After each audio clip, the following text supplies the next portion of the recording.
summer holidays kannu call GT Holidays ku pannu. GT Holidays, South India's #1 travel brand. குவி இந்தியாவின் தலை சிறந்த vernacular edtech brand, skilling everyone everywhere. நாடகங்கள் நடிக்க ஆரம்பிக்கும் போது ஏன் எங்க அம்மா உனக்கு ஒண்ணுமே தெரியாது, நீ என்னத்தை நடிக்க போறேன்னு. அன்னைக்கு நம்ம நாடகங்கள் நடிக்கும் போது எந்த மாதிரியான விமர்சனங்கள் எல்லாம் நீங்க எதிர்கொள்ள வேண்டியதா இருந்தது? அழுகுன தக்காளி தான் வீசுவாங்க. ஏய் போதும் போதும் உள்ள போன்னுவாங்க, வா ரொம்ப அருமையா இருக்க போ அப்படின்வாங்க. பெண்களுக்கான அந்த சேஃப்டிங்கிறது எப்படி இருந்தது? அப்ப எப்படி பாத்துப்பாங்க? திடீர்னு ஒரு பெரிய கேப், எங்க போயிட்டாங்க அப்படி? கேப்புக்கு காரணம் 17ல ஹார்ட் அட்டாக் வந்துச்சு. இந்த ஒரு கண் பார்வை மட்டும்தான் எனக்கு கிருமி எல்லாம் அழிச்சிருச்சு. இப்போ எனக்கு இந்த கண்ணை மூடிட்டு இது பார்த்தா இங்க எல்லாம் ஒரே பிளாக்கா இருக்கும், ஒண்ணுமே தெரியாது. இப்ப ஏதாவது ஒரு டயலாக் எங்களுக்கு டப்பிங் பேசுங்க. திருமலை திருமலை திருமலை என் பையனை கடத்திட்டு போயிட்டாங்க. திருமலை திருமலை ஐயோ என் பிள்ளைய காண. திருமலை பிள்ளை நான் என்ன பண்ணுவேன்? திருமலை என் பிள்ளைய எப்படியாவது பிடிச்சுக்கணும். திருமலை சிட்டுக்குருவி முத்தம் கொடுத்து சேர்ந்திட கண்டேனே, செவ்வானம் கடலினிலே கலந்திட கண்டேனே. இன்னைக்கு நம்ம கூட எப்பவுமே துருன்னு இருக்கக்கூடிய, என்னைக்குமே நான் இளமையா இருக்கேன் அப்படின்னு எல்லார் மத்தியிலையும் காமிச்சுக்கக்கூடிய நடிகை ஸ்ரீமதி இருக்காங்க. அவங்க கிட்டதான் பேச போறோம். வணக்கம். வணக்கம். இந்த வில் பவர் இது எங்க இருந்து மாமா ஆரம்பிச்சது உங்களுக்கு? அதாவது நம்ம மனசுக்குள்ள நாம எப்பவுமே இளமையா இருக்கிறதா நினைச்சுக்கணும். அப்பதான் நம்மளால ஆக்டிவா இருக்க முடியும். வயசுங்கிறது ஜஸ்ட் ஒரு நம்பர் தான், எல்லாரும் சொல்ற வார்த்தை தான் அது. அந்த வயசு ஆயிடுச்சேன்ற ஒரு எண்ணம் நமக்கு இருந்துச்சுன்னு வச்சுக்கோங்களேன், நம்மளால வாழ்க்கையில ஒரு சின்ன சின்ன வேலைகள் கூட செய்ய முடியாது. அதோட வயசுல சின்ன பசங்களோட பேசும்போது நமக்கு என்ன ஆகும்னா, அவங்க பேசுறத பார்க்கும்போது நமக்கு அது சந்தோஷம் கிடைக்கும். அது நமக்கு அதையே நம்மளும் பண்ணணும் அப்படின்ற மாதிரி தோணும். நாடகம் அப்படின்னு எடுத்துட்டா கிட்டத்தட்ட 5000க்கும் மேற்பட்ட நாடகங்கள் பண்ணிருக்கீங்க. இதோடைய ஆரம்பம்ங்கிறது எப்படி இருந்தது மேம்? அது ஆரம்பம் ஸ்கூல் நாடகங்கள்ல ஸ்கூல்லலாம் டான்ஸ் ஆடிக்கிட்டு இருந்தேன். அந்த ஒரு பழக்கத்துல தெரிஞ்சவங்க கேட்டாங்க, இந்த மாதிரி மேடை நாடகம் இருக்கு நடிப்பீங்களான்னு கேட்டாங்க. நாடகம் நடிக்கிறதுனா எப்படி தெரியல, ஆனால் நடிப்பேன்ட்டேன். ஒரு இதில் நடிப்பேன்னு சொல்லிட்டேன். அப்புறம் ரிஹர்சல்லாம் கொடுத்தாங்க. 2-3 ரிஹர்சலாக சொதப்பிட்டு இருந்தேன். டைலாக் பேச தெரியாது, எப்படி பேசணும் என்ன எதுன்னு தெரியாது. அப்புறம் ஒரு வழியாக ஃபஸ்ட்டு நாடகம் நடித்ததுக்கப்புறம் எனக்கே ஒரு கான்ஃபிடென்ஸ் வந்தாச்சு. இதுதான் நாடகம், இப்படி தான் பேசணும், இப்படி தான் நடிக்கணும் அப்படின்றது ஒரு கான்ஃபிடென்ஸ் வந்தது. அதுக்கப்புறம் நாடகங்கள் நிறைய நடிக்க ஆரம்பிச்சு. வீட்டில் எப்படி அந்த அளவுக்கு சப்போர்ட் இருந்தது? ஏன்னா அப்போ அப்படிங்கும்பொழுது டெஃபினட்டாக ஏதாவது ஒரு ஸ்ட்ரிக்டாக இருந்திருப்பாங்க, இல்லை படிக்க தான் செய்யணும், படிக்கிறதுக்கே நிறைய பேர் வெளியில் அனுப்ப மாட்டாங்கல்ல. அந்த டைமிங்கில் நாடகங்களில் நடிக்கிறதுக்கு உங்களுக்கு ஏதாவது எதிர்ப்புகள் இருந்ததா? இல்லைம்மா, எதிர்ப்புன்றதுல ஒன்றும் கிடையாது. என்னுடைய 13 வயசுலேயே எங்கள் அப்பா இறந்துட்டாரு. நானும் என் சிஸ்டரும் தான், 2 பேர் தான் நாங்கள். எங்கள் அம்மா கூட இருந்தாங்க. கொஞ்சம் லைஃப் எங்களுக்கு ரொம்ப கஷ்டமான சில ஃபேமிலி தான் நாங்கள். நாடகங்கள் நடிக்க ஆரம்பிக்கும் போது முதல்ல எப்படி என்னன்னு தெரியலையே எங்கள் அம்மா தவிச்சிட்டு இருந்தாங்க. உனக்கு ஒன்றுமே தெரியாது, நீ என்னத்தை நடிக்க போகிறேன்னு. ஃபஸ்ட்டு நாடகம் நடித்து முடித்த உடனே அவங்களுக்கு ஒரு தெம்பு.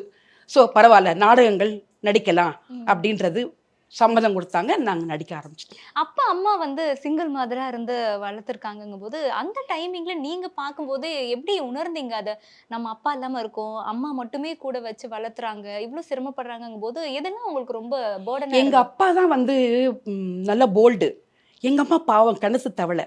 அவங்களுக்கு ஒன்றுமே தெரியாது. அவங்களுக்கு எங்கள் அப்பாவை தெரியும், இந்த கோவில் தெரியும், அந்த வீடு தெரியும், குழந்தைகள் அவ்வளோதான். அதை தாண்டி அவங்களுக்கு வேறு எதுவுமே தெரியாது. நானே தான் எல்லாம் கற்றுக்கிட்டு எங்கள் அம்மா கையை பிடிச்சி நான் தான் கூட்டின்னு போனேன். அதுக்கப்புறம் என் தங்க அவளும் கூட நாடகங்கள் நடிக்க ஆரம்பித்தான். அப்படித்தானே தவிர எங்க அம்மாவுக்கு ஒண்ணுமே தெரியாது. வெளி உலகம் தெரியாத அம்மா, ஆமா, அம்மாவே வழி நடத்தின மக்கள். ஆமா ஆமா. சிறப்பு மேம். அப்போ உங்களுடைய திருமணம் அது எப்படி அமைஞ்சது? காதல் திருமணமா, நிச்சயிக்கப்பட்ட திருமணமா? என் ஹஸ்பண்ட் பேர் ராஜேந்திரன், ராஜான்னு தான் கூப்பிடுவாங்க.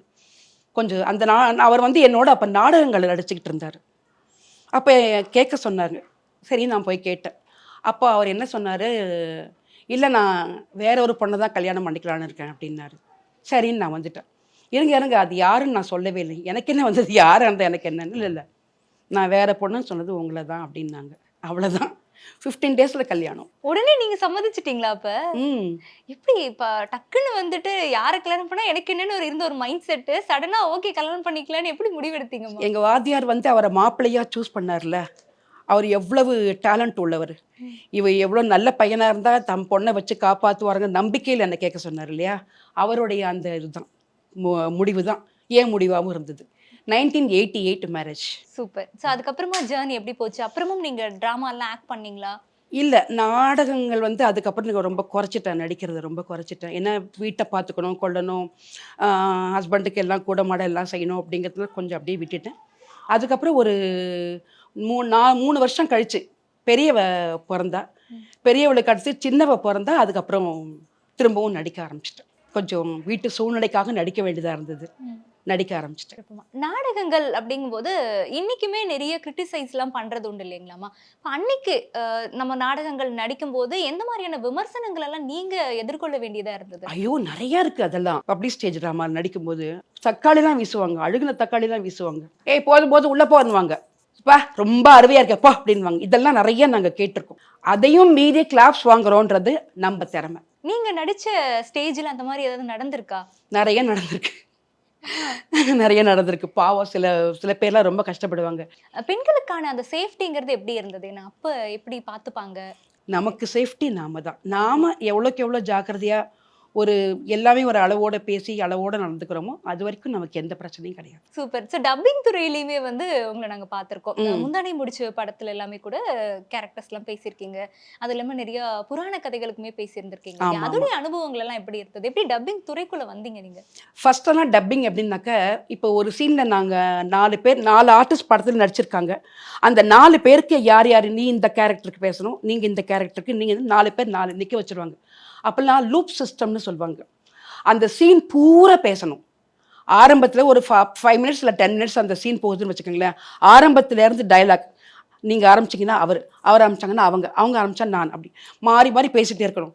இதில் அந்த 4 பேரில் ஒருத்தர் தப்பு பண்ணால் கூட திரும்ப ஃபர்ஸ்ட்லேருந்து வரணும். அந்த மாதிரி ஆரம்பத்தில் லூப் சிஸ்டங்கள் இருந்தது. அதனாலுமே மேக்ஸிமம் யாருமே இன்னொரு டேக் வாங்கவே மாட்டோம். எல்லாமே நாங்கள் எல்லாம் மோஸ்ட்லி ஆரம்பத்தில் ட்ராமா ஆர்டிஸ்ட் தான், டப்பிங் ஆர்டிஸ்ட் தான் வந்தாங்க. ஸோ டைலாக்லாம் பாடம் பண்ணி அவங்களால பேச முடியும். ஸோ என்ன ஒன்று லிப்சிங் பண்ணுறது தான் கொஞ்சம் முன்ன பின்ன இருந்தது.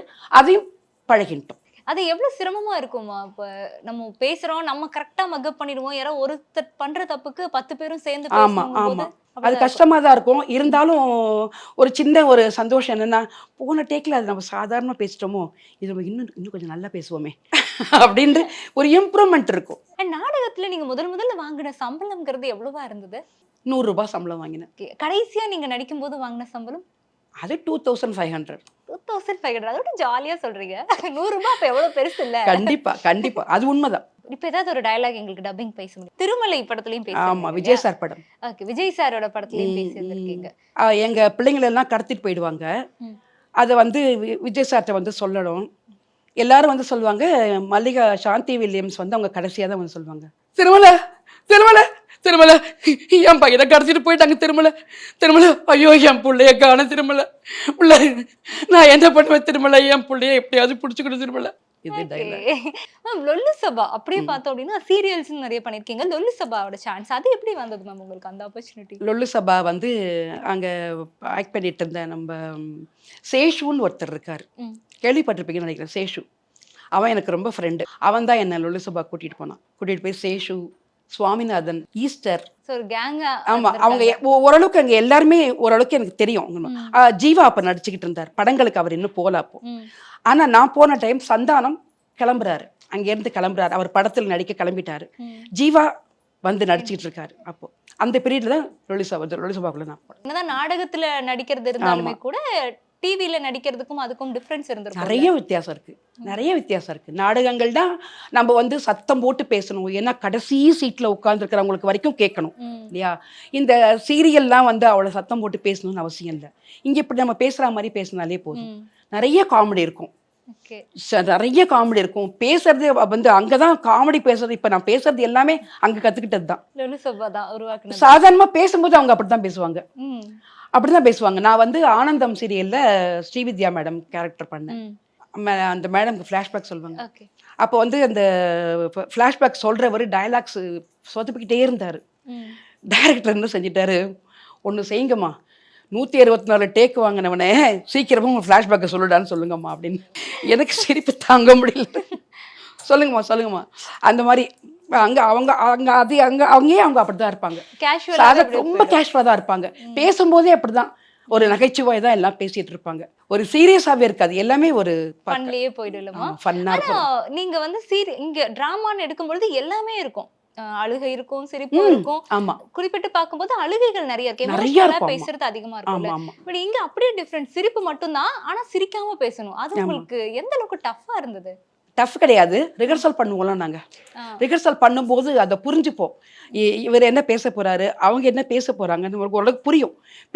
அதான் ரிஹர்சல் பண்ணும்போது எல்லாம் சிரிச்சுக்குவோம். ரிஹர்சல் பண்ணும்போது எல்லாம் சிரிச்சிட்டு சரி எல்லாம் முடிஞ்சாச்சா, சிரிச்சு முடிச்சிட்டிங்களா, ஓகே டேக் போலாமா, இப்போ டயலாக் பாடமா பேசலாமா, அப்படி அந்த மாதிரி அப்படிதான் நான் பழகிட்டேன்.